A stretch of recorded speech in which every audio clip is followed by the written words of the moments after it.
तू मारेगा मुझे? तुम सब यहाँ मुझे मारने इकट्ठे हुए हो? अरे तुम्हारा खुद का कोई ईमान धर्म नहीं है, तुम मारोगे मुझे? और एक बात बता, पिछले साल तो कोई और आया था मारने मुझे, इस बार वो नहीं आया? वो लाल साल वादा पूरा कोनी करिया सा तो हम की मैं आया हूँ सा। तुम सब अंदर से एक जैसे के जैसे हो। ठीक भीड़ इकट्ठी हुई है मुझे मारने के लिए आज। मैं माता सीता को लेकर गया था, इसीलिए मारने के लिए इकट्ठे हुए ना तुम सब आज। हाँ, मैं मानता हूं मेरी गलती, लेकिन माता सीता को किसी कारागृह में नहीं, सबसे उत्तम वाटिका थी उसमें रखा था मैंने। और हाथ लगाना तो दूर, गलत नजर से देखा तक नहीं था मैंने माता सीता को। और तुम्हारे यहाँ छोटी छोटी बच्चियों को दरिंदे उठाकर लेकर चले जाते हैं, उनके साथ रेप करते हैं। उनको तो तुमने कभी ऐसे इकट्ठा होकर जलाया नहीं। वो दरिंदे क्यों खुलेआम घूम रहे हैं आज भी, मुझे ये बताओ। आए मुझे जलाने। अब चोटे तू बता। मैं तो सभी वेद और ग्रंथों का ज्ञाता हूं, तूने कौन सी वेद ग्रंथ या पुस्तक पढ़ी है, मुझे ये बता। पांचवी फेल मेरे समक्ष बोलेगा तू? चुपचाप खड़ा रह तू। देख, मुझे ना केवल संगीत का शौक है, बल्कि सभी रागों का, सुरों का और वाद्य यंत्रों का ज्ञान भी है। तुझे क्या ज्ञान है वाद्य यंत्रों के बारे में? ये मारने आया है मुझे। अब तुम लोग सुनो, मेरे जैसा महादेव का भक्त ना तो कोई हुआ है, ना मेरे जैसा महादेव की भक्ति किसी ने की है। और तुम लोग, तुम्हारा भी कोई जमीर नहीं है। भगवान पलटते समय नहीं लेते तुम। काम हुआ तो ठीक, तो चलो महादेव के पास, हुए तो चलो महादेव के, नहीं हुए तो चलो इस बार बालाजी के चलते हैं। क्या हुआ?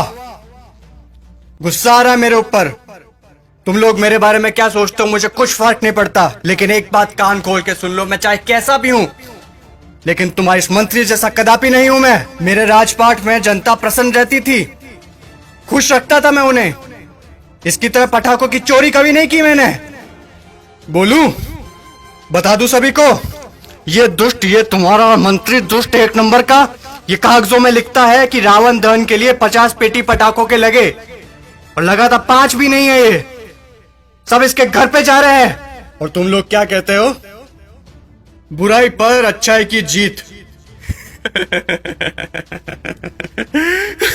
कहां हुई, कहां हुई बुराई पर अच्छाई की जीत?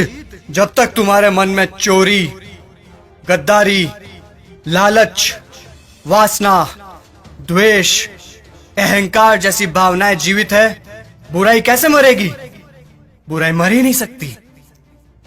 तुम लोग मुझे खत्म करने आए हो ना? अरे मेरा खात्मा तो मेरा अहंकार कभी कर चुका। अब अगर मारना है, जलाना है, तो अपने अंदर छुपे रावण को जला, उसको मारो। सच्चाई और अच्छाई को अपना लो, बुराई अपने आप खत्म हो जाएगी। और अगर तुम मुझे जलाने के उद्देश्य से ही आए हो, तो मैं तुम्हें बता दूं कि सिर्फ छोटे बच्चे ही आज की तारीख में मुझे जला सकते हैं, क्योंकि उनके अंदर चोरी, गद्दारी, लालच, घृणा, वासना, द्वेष, अहंकार जैसी भावनाएं नहीं है। असल में वही हैं ईश्वर का स्वरूप। ए लड़के, लगा दे आग, फिर से जला दे।